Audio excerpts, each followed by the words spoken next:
बिस्मिल्लाहिर्रहमानिर्रहीम।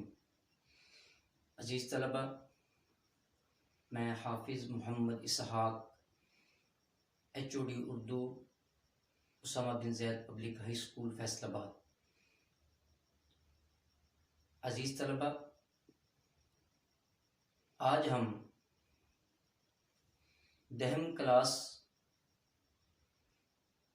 के सिलेबस में से उर्दू मज़मून लिखने का तरीका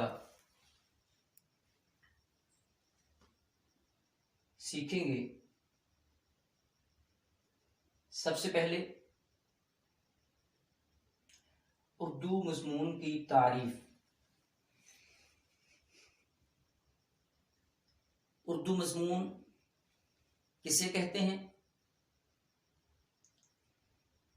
मज़मून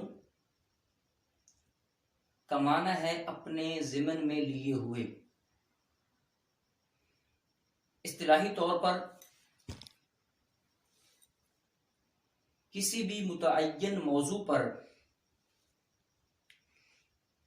अपने ख्यालात को मुरत्तब, मुनज़्ज़म और मरबूत अंदाज के साथ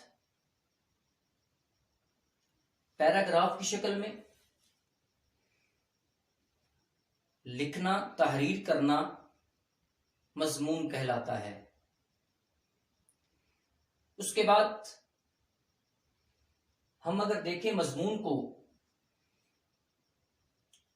तो उर्दू मज़मून 3 हिस्सों के अंदर तकसीम होता है। क्या, क्यों, कैसे। क्या, इसके अंदर मज़मून की तारीफ आती है।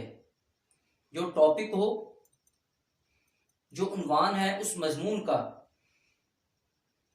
उसकी तारीफ, उसको डिफाइन करना, और तमहीदी तौर पर जो कलिमात होते हैं जिसको हम दूसरे अल्फाज में मज़मून का आगाज कहते हैं। और दूसरी चीज वो है क्यों। इस मज़मून के लिखने का मकसद क्या है, जिसको दरमियान भी कहते हैं और नफ्से मज़मून भी कहा जाता है। और मज़मून का तीसरा हिस्सा है कैसे। इस कैसे के अंदर अपने मज़मून को हमने माइंड अप करना होता है, जिसे इख्तिताम भी कहा जाता है।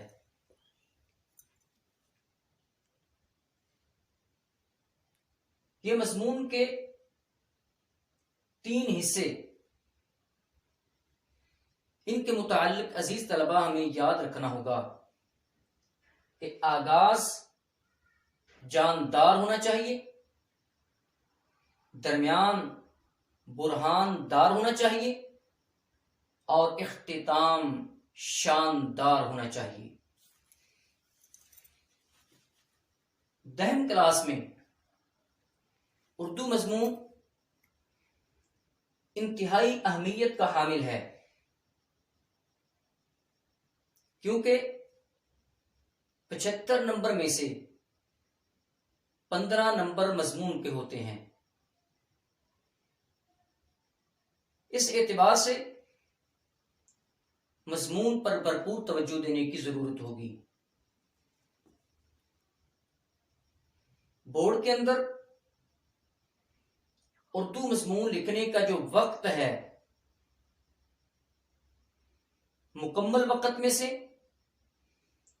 150 मिनट में से 35 मिनट होते हैं हमारे पास उर्दू मज़मून लिखने के। 35 मिनट्स के अंदर हमने क्लास 10 में मज़मून लिखना है। कितना लिखना है?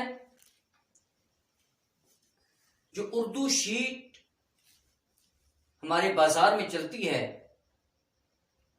इसके 4 सफ़हात, 2 वर्क, 4 सफ़हात, जिस तरह के ये मेरे पास शीट है,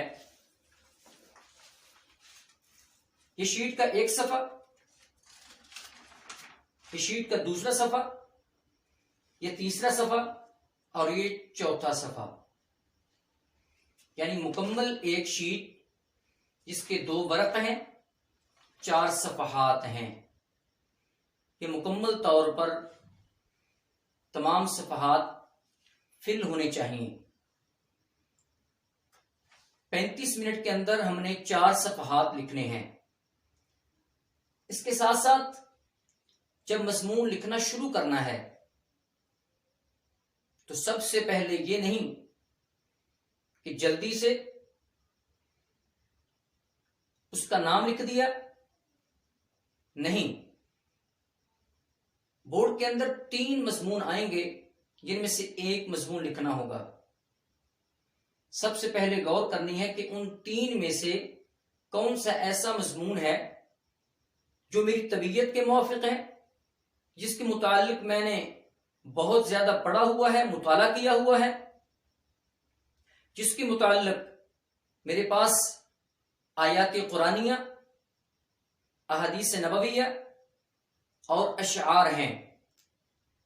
तो उन्हें देखते हुए फिर हमने मज़मून के मौजू को मुंतखब करना होता है। जब मौजू का इंतखाब कर लिया तो उसके बाद 1 से 2 मिनट सोचना है उस मज़मून की तरतीब को कि सबसे पहले क्या आएगा, तमहीद कैसे बांधनी है, उसके बाद कौन सी चीज, उसके बाद कौन सी चीज, उसके बाद कौन सी चीज। मज़मून के अंदर जब हमने मज़मून को लिखना है तो उस मज़मून के अंदर कम से कम 4 अशआर होने चाहिए।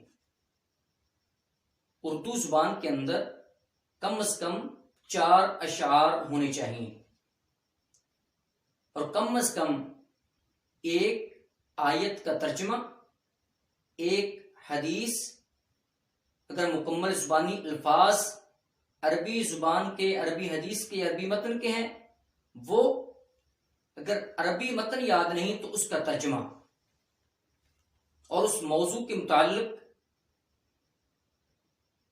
मशहूर जो बड़े अफराद गुजरे हैं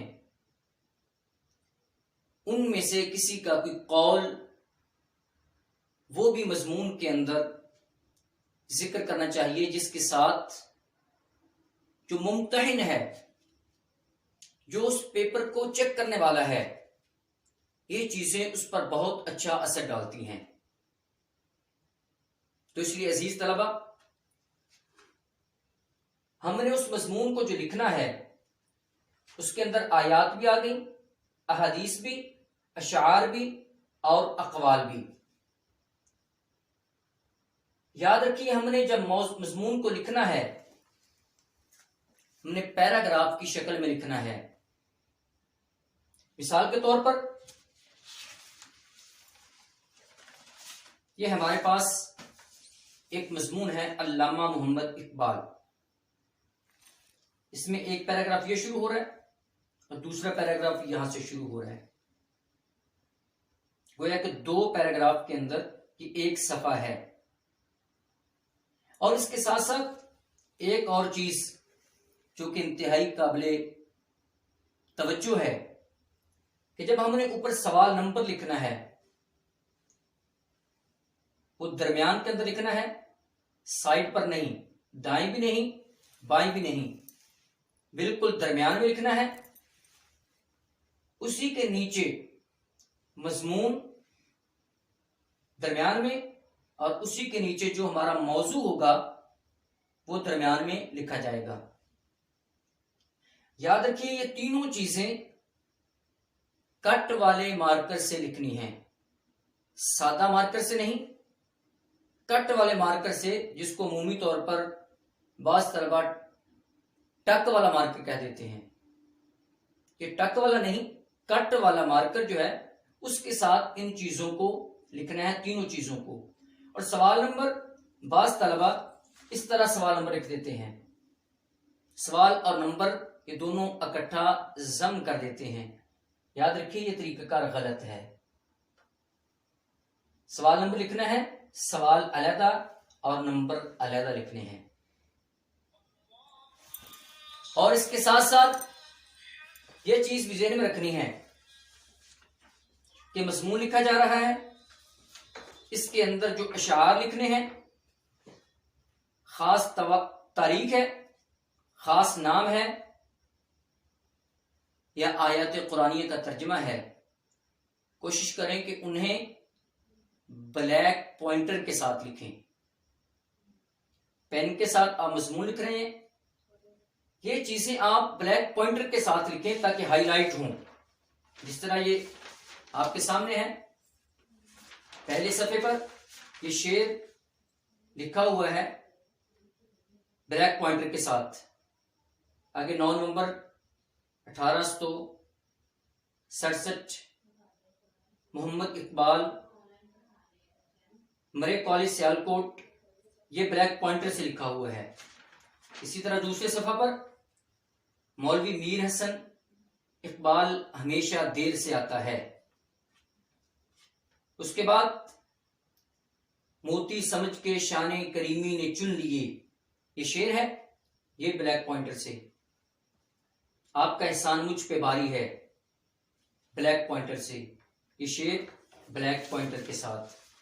और ये चौथा सफा है, इस पर फिर वो शेर अपनी मिल्लत पर क़यास अक़वामी मगरिब से न कर, खास है तरकीब में कौमे रसूल हाशमी। फिर उसके नीचे असर इकबाल, अल्लामा इकबाल की किताबें, बांगे दरा, बाले जिब्रील, ज़बूर अजम, दरबे करीम, अरमगान हिजाज, ये सारी चीजें ब्लैक पॉइंट, खास चीजें ब्लैक पॉइंटर से लिखी जाएं। और इसके साथ साथ मजमून जब मुकम्मल कर लिया तो उसमें यह देखना है कि जो उस शीट का सफ़े का की आखिरी सतर है, ये आखिरी सतर, इस आखिरी सतर को लिखना नहीं है, आखिरी सतर खाली छोड़नी है। ये देखिए कि आखिरी सतर है, खाली छोड़नी है। इसकी वजह क्या है, तालिब इल्म जब जल्दी जल्दी लिखते हैं तो उस वक्त ये होता है कि यहां पर आकर लिखाई खराब हो जाती है, क्योंकि नीचे क्लिपबोर्ड नहीं होता, क्लिपबोर्ड यहां तक, हाथ ऊपर क्लिपबोर्ड पर नहीं आता, यहां जो लिखाई है वो खराब हो जाती है। इसलिए आखिरी लाइन को खाली छोड़ देना है, आखिरी सत्र को खाली छोड़ देना है।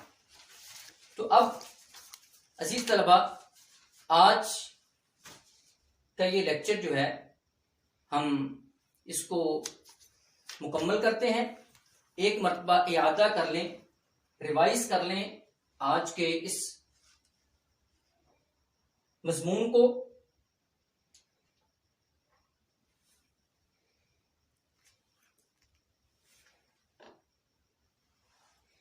सबसे पहले मजमून की हमने तारीफ पढ़ी, फिर उसके बाद के मजमून के हिस्से क्या, क्यों, कैसे, आगाज, दरमियान, इख्तिताम, आगाज, दरमियान, इख्तिताम, वक्त कितना 35 मिनट, नंबर्स 15, मार्कर का इस्तेमाल, पॉइंटर का इस्तेमाल, और उसके साथ साथ मजमून की लंबाई 4 सफ़े। तो अजीज तलबा, जो आपको मजमून दिया गया है इस तरीके के साथ आपने उसे मुकम्मल करना है। इंशाअल्लाह अज़ीज़ बाकी अगली चीज़ें आइंदा लेक्चर में आपको बताई जाएंगी। अस्सलामु अलैकुम वरहमतुल्लाहि वबरकातुहू।